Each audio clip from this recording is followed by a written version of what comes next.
Now we would like to ask Sunny, Secretary Dominguez. He has a lot for you. You just listen. Itong mga...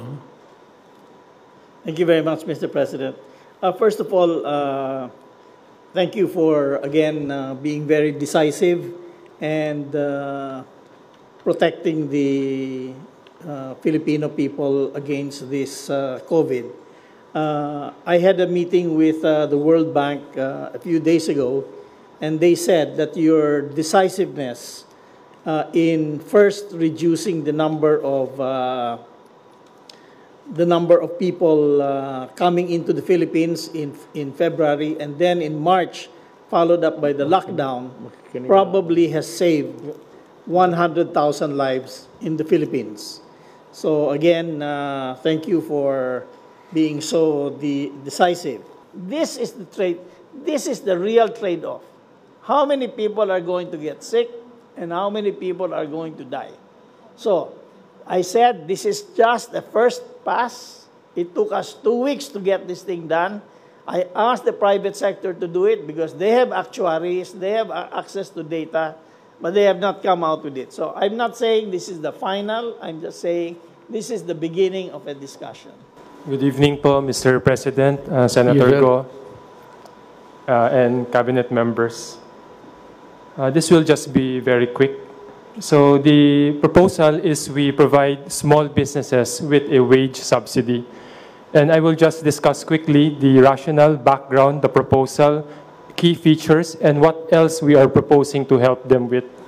So on the rationale, Mr. President, basically we are going to help the middle class because in one of your speech a few days ago, you wanted to help the middle class. And so we have proposed a program to help the middle class.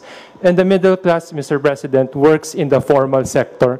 So apart from the 205 billion pesos na binibigay po natin sa mga informal sector or low income, we are proposing to give 51 billion pesos to the employees of small businesses. So that is the first.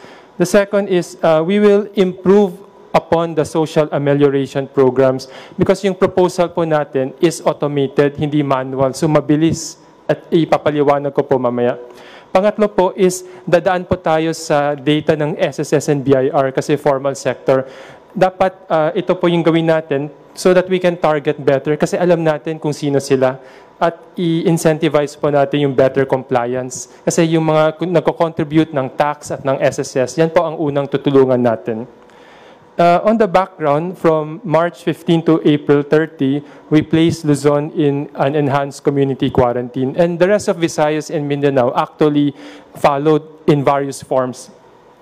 Basically, ang nangyari po is this led to a shutdown of most businesses except yung pinayagan ng interagency task force, yung mga pwede mag-operate on skeletal or yung mga essential para magbenta ng pagkain, logistics, supermarket, drugstore.